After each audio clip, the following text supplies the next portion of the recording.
கணபதியையும் எனது குருமார்களையும் வணங்கி இன்று நாம் பார்க்க இருப்பது தீட்சை என்றால் என்ன? இரண்டு வகைப்படும். ஒன்று மந்திர தீட்சை, மற்றொன்று குரு தீட்சை. முதல்ல மந்திர தீட்சையை பார்க்கலாம். மந்திர தீட்சை அப்படிங்கிறது என்னன்னு பார்த்தீங்க அப்படின்ட்டா, மந்திர தீட்சை என்பது இப்ப நமக்கு தொழில முடக்கம், குடும்பத்துல கஷ்டம், மனைவிய சண்டை சச்சரவு, சொத்து பிரச்சனைகள், பிசினஸ்ல பிரச்சனைகள், வெளியில தொல்லைகள், இப்படி பலவிதமான பிரச்சனைகள், திருமண தடை, கடன் தொல்லைகள், திருஷ்டி கோளாறுகள், இப்படின்ட்டு சொத்து வாங்கக்கூடிய அமைப்பு இல்லாம போனது, இந்த மாதிரி அமைப்புகள் ஏதாவது இருந்தால் அதற்கு ஜாதக ரீதியாக தோஷத்தை கண்டுபிடித்து அதற்கு என்ன தெய்வம் என்பதை அந்த உபாசன தெய்வத்தின் மந்திர தீட்சையை பெற்று, கணபதி குரு இருவருடைய மந்திர தீட்சையோட இந்த உபாசன தெய்வத்தின் தீட்சையையும் பெற்று நீங்கள் தினந்தோறும் அதை பூஜித்து அதற்கான எந்திரங்கள், மந்திரங்கள், பூஜை, முறை அனுஷ்டானம் அப்படிங்கிறத எல்லாமே உங்களுக்கு கற்றுக் கொடுத்து அனுப்புவாங்க. அதை தினந்தோறும் நீங்கள் ஒரு நாளைக்கு 1 மணி நேரம் பூஜைகள் செய்துவிட்டு நீங்க அன்றாட வேலையில் ஈடுபடலாம்.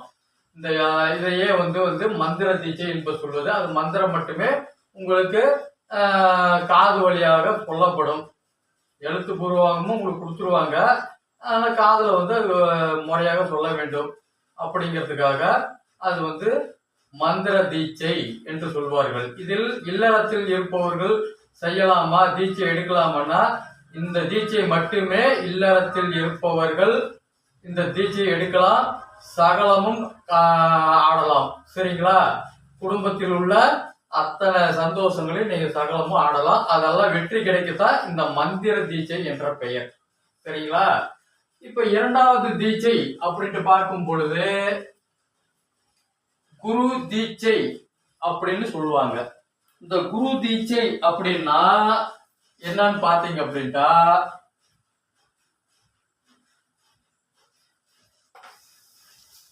குரு தீட்சை என்பது ஒரு குடும்பத்தில் ஒருவர் தீட்சை பெற விரும்பினால் அந்த குருவை நாடி அவரிடம் ஆலோசனை பெற்று பிறகு குடும்பத்தில் உள்ள தாய் தகப்பனார், பாட்டி பாட்னார், மனைவி, குழந்தைகள், மாமியார், மாமனார், இப்படி எல்லாத்துக்கிட்டையும் அனுமதி பெற்று பின்பு குரு தீட்சைக்கான பணியை தொடங்க வேண்டும். அப்பொழுது குருவை பார்க்கும் பொழுது அவர் வீட்டில் சம்மதம் பெற்றதாக எல்லாரிடமும் அதற்கு மனு ஒன்றை பெற்றுக்கொண்டு கையெழுத்தை பெற்றுக்கொள்வார். ஏன்னா நாளைக்கு பிரச்சனை எதுவும் வந்துடக்கூடாது அப்படிங்கிற காரணத்துக்காக இவர்கள் அனைவரிடமும் ஒரு பத்திரத்தில் எழுதி இவர் தீட்சை பெறத்துக்கு நாங்கள் எல்லாம் சம்மதம் தருகிறோம் என்று அந்த பத்திரத்தில் அவர்கள் அனுமதி எழுதி கொடுக்க வேண்டும். அப்படி எழுதி கொடுத்ததுக்கு அப்புறம் குருவானவர் அவர் என்ன நாட்கள் சொல்லுகிறாரோ அந்த நல்ல நாட்களை தேர்வு செய்து அந்த நாட்களில் அந்த தீட்சை பெறக்கூடிய நபர் தீட்சை பெறலாம். ஆனால் தீட்சை பெறுவது எப்படின்னு பார்த்தா, அந்த தீட்சை பெறுவதற்குண்டான பூஜை முறைகளை அவர் சொல்வார்கள். அந்த பூஜையில் மாமனார், மாமியார், தாத்தா, பாட்டி, அப்பா, அம்மா, மனைவி, தாய் மாமன், பிள்ளைகள் இருந்த பிள்ளைகள் எல்லாருமே அந்த தீட்சை உண்டானது மஞ்சள் நீர் போட்டு அபிஷேகம் செய்வார்கள்.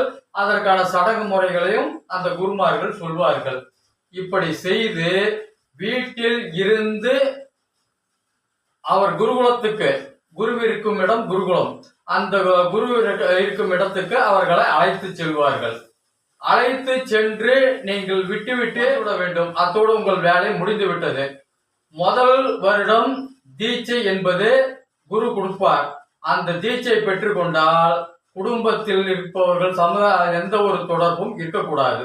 இது முழுக்க முழுக்க குரு பணி செய்வதற்காகவே, குருவுக்கு சேவை செய்யவே இந்த குரு தீட்சை பெற வேண்டும். இந்த குரு தீட்சை என்பது அவர்கள் கோயில்ல பெற்றிருந்தாலும் சரி, அந்த குருவை எங்க நீங்க தேர்வு செய்றீங்களோ அது கோயிலா, மடமா, அல்லது எப்பேற்பட்ட இடமோ அதுக்குரிய இடத்தில் தான் நீங்கள் அவரோடு வசம் செய்ய வேண்டும். அப்படி வசம் செய்யும் பொழுது முதல் வருடம் தீட்சை அளிப்பார். அந்த முதல் வருடம் கொடுக்கக்கூடிய தீட்சையின் மந்திரங்கள் ஒரு வருடம் நீங்கள் தொடர்ந்து பூஜித்து அதுக்கப்புறம் வேலைகள் குருவுக்கு பணிவிடை செய்து கொண்டே வர வேண்டும். அடுத்தது 2வது வருடம் ஒரு தீட்சையை வழங்குவார். அந்த தீட்சையும் நீங்கள் தொடர்ந்து ஒரு வருடம் வழிபாடு செய்து குருவுக்கு பணி செய்து கொண்டே வர வேண்டும். 3ஆம் வருடம் அப்படிங்கிறதையும் அதே மாதிரி ஒரு மந்திர தீட்சை கொடுப்பார். அந்த தீட்சையும் நீங்கள் பெற்றுக்கொண்டு அதை ஒரு வருடம் நீங்கள் பயணிக்க வேண்டும். இது 3ஆம் படி என்று சொல்லக்கூடியது. 4ஆம் படி என்று சொல்லக்கூடிய தீட்சை அதற்குண்டான மந்திர தீட்சையை அவர் வழங்குவார். அது 4வது வருடம் இறுதி வரை நீங்கள் அதை பூஜைகளை செய்து வர வேண்டும். 5ஆம் வருடம் அதே 5ஆம் படி என்று சொல்லக்கூடிய 5ஆம் நிலையை நீங்கள் அடைய போகிறீர்கள். 5ஆம் நிலைக்கு வரும் பொழுது அந்த மந்திர தீட்சையை பெற்று அது ஒரு வருஷம் பயணிக்க வேண்டும். 6ஆம் வருஷம் அப்படிங்கிறது பூஜைகளில் தடை ஏற்படும். குரு தீட்சை பெற்றாலும் கூட இதை தடைகள் ஏற்படுத்தி பல சிரமங்களை ஏற்படுத்தி கஷ்டங்கள் தொந்தரவுகள் ஏன் உடல்நிலை கூட கோளாறுகள் ஏற்பட்டு இருக்கலாம். இருந்தாலும் மந்திர தீட்சை பெற்றது தினந்தோறும் எப்படியாவது பூஜை செய்துவிட வேண்டும். நம்மளால் முடியவில்லை என்றால் படுத்த படுக்கையில் கூட அந்த பூஜைகளை செய்து அந்த வருடத்தை கடந்தோட வேண்டும். பிறகு உடல் நல்லாயிடும். அது வருஷம் அப்படின்ட்டு பார்க்கும் பொழுது 7ஆம் நிலைக்கு உண்டான அந்த மந்திர தீட்சையை குருவாகப்பட்டவர் வழங்குவார். அதை ஒரு வருடம் நீங்கள் பயணிக்க வேண்டும். 8ஆம் வருடம் அப்படிங்கிறது பார்த்தீங்கன்னா அதுவும் தடைகள் பிரச்சனைகள் ஏதாவது ஒன்று, அதாவது ஒரு ஆசிரமத்தில் கூட கெட்ட பேர்கள் அல்லது அந்த இவர் ஏதோ தவறு செய்து விட்டார் என்று போலீஸ் கோர்ட்டு அப்படிங்கிற சுச்சுவேஷன் எல்லாம் வரத்தான் செய்யும். இது முன்னாடி இருந்தவங்க அத்தனை பேருமே யாருங்க சித்தர்களாகட்டும் மகான்களாகட்டும் முனிகளாகட்டும் வள்ளலாறு கூட அந்த சட்டத்திட்டங்களுக்கு கட்டுப்பட்டு அவர் கோர்ட்டு வாசல் ஏறினவர் தான். அந்த வகையில பார்க்கும்போது நம்ம 8வது வருஷம் ரொம்ப சர்வ ஜாகிரதையா இருந்துதான் அந்த 8வது வருஷம் பூஜைகளை செய்து கொண்டே வர வேண்டும். 9வது வருடம் அப்படிங்கிறதையும் அதே நிலையில் மந்திர தீட்சை பெற்று நீங்கள் 9ஆம் வருடமும் நீங்கள் செய்ய வேண்டும். அப்பொழுது இறைவனாகப்பட்டவர் உங்களுக்கு சில பாக்கியங்களை கொடுப்பார். தகுதி அந்தஸ்துகள் எந்த இடத்துல உங்களுக்கு கொடுப்பார். இப்படி 9வது வருஷம் நீங்க செய்ய வேண்டும். 10வது வருஷம் அப்படிங்கிறத பார்க்கும் பொழுது ஒரு நிலையை நீங்கள் அடைந்து விடுவீர்கள். 10வது வருஷம் தரக்கூடிய அந்த தீட்சையை பெற்று அது ஒரு வருடம் நீங்கள் செய்ய வேண்டும். பிறகு 11ஆம் வருடம் 11ஆம் வருடம் அப்படிங்கிறத பார்க்கும் பொழுது பாருங்க, இதை போட்டிருக்கிற பாருங்க 11ஆம் வருடம் 11ஆம் வருடம் அப்படிங்கிறது பார்க்கும் பொழுது நீங்கள் அதில் தேர்ச்சி பெற்று வெற்றி பெற்று விட்டால் 12ஆம் வருடம் உங்களுக்கு குருவின் அடுத்த இடத்தில் குரு நின்ற படியில் இருந்து அடுத்த கீழ்ப்படியில் உங்களை தேர்வு செய்து விடுவார்கள். பிறகு அந்த 12ஆம் வருஷத்திலிருந்து நீங்கள் அந்த குருவோடு இருந்தே நீங்க பயணிக்கலாம்.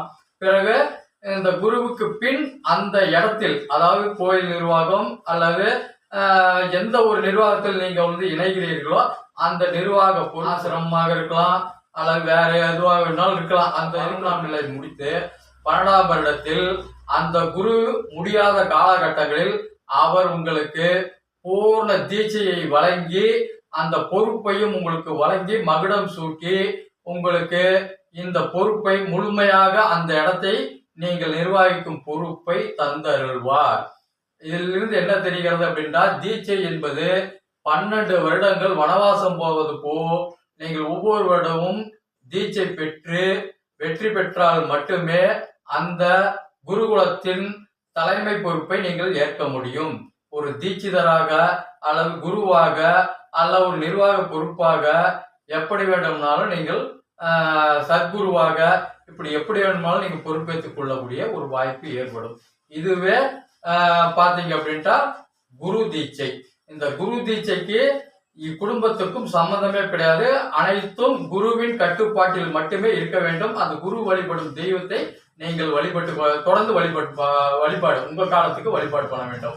பிறகு நீங்கள் இந்த 12 வருடங்கள் முடிந்து அந்த குருவிடம் தீட்சை பெற்று நீங்கள் 12 வருடம் கடந்து அந்த குரு முடியாத ஒரு காலகட்டம் வரும் பொழுது நீங்கள் அந்த நிர்வாகத்துக்கு வந்ததுக்கு அப்புறம் நீங்கள் அடுத்தவருக்கு தீட்சை கொடுக்க உங்களுக்கு அந்த அனுமதியும் அவர் வழங்கி விடுவார்.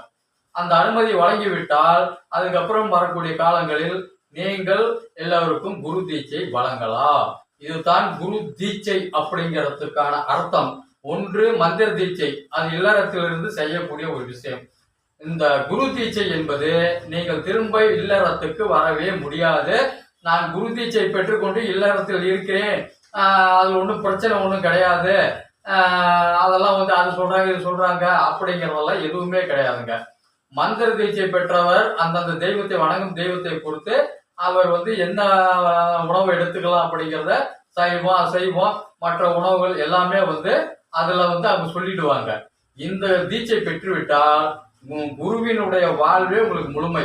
குருவுக்கு பின் தான் உங்களுக்கு அந்த அந்தஸ்து கிடைக்கும் பொழுது உங்களுக்கு ஒரு வாழ்வு கிடைக்கும். அதுவும் இறை வழிபாட்டின் வாயிலாகத்தானே தவிர இல்லற வழிபாடோ சமுதாய பிரச்சனையோ நீங்கள் நுழையக்கூடாது. இதுதான் வந்து மந்திர தீட்சை அப்படிங்கிறத எனக்கு தெரிஞ்ச உண்மை. சரிங்களா? எனக்கு தெரிஞ்ச உண்மை. அதை வந்து மக்களுக்கு தெரியப்படுத்தணுங்கிற ஒரே நோக்கத்துக்காக இந்த வீடியோவை முழுக்க முழுக்க ஆய்வு செய்து தான் போட்டிருக்கிறேன். இதை நீங்க வந்து தேடி பாருங்க கூகுள்ல. இது ஏதாவது வாய்ப்பு இருந்ததுன்னா இதுக்கு மேல இருந்தாலும் நீங்க அதை பாருங்க. வந்து ஞானம் பெற இதுவே வழி. சரிங்களா? ஞானம் என்பது அறிவு என்று தான் அர்த்தமே தவிர வேற ஒன்றும் கிடையாது. ஞான ஒளி என்ற அறிவின் ஒளி. அறிவு அபிவிருத்தி அப்படிங்கிறது தான் உண்மை. வேறெல்லாம் பெருசா வந்து நீங்க வந்து ஞானம் பெற்றவர்கள் ஆஹா ஓஹோ அப்படின்னு எல்லாம் நீங்க ஒண்ணும் வேண்டாம். எல்லாமே அறிவாளிகள் தான். அவங்கவுங்க என்ன பர்சன்டேஜ் கத்துக்கிட்டாங்களோ அதன் அடிப்படையில அவங்க அறிவாளிகளாக இருக்கிறாங்க அப்படிங்கிறது தான் உண்மை. பெருசா ஒன்றும் பயப்பட வேண்டியதில்லை. இதுதான் விளக்கம். இதுக்கு எது தேர்வோ நீங்க பண்ணிக்கலாம். சரிங்களா? இப்போ இந்த பதிவை இறுதி வரை பார்த்ததுக்கு நன்றிகள். சப்ஸ்கிரைப் பண்ணுங்க, லைக் பண்ணுங்க, ஷேர் பண்ணுங்க.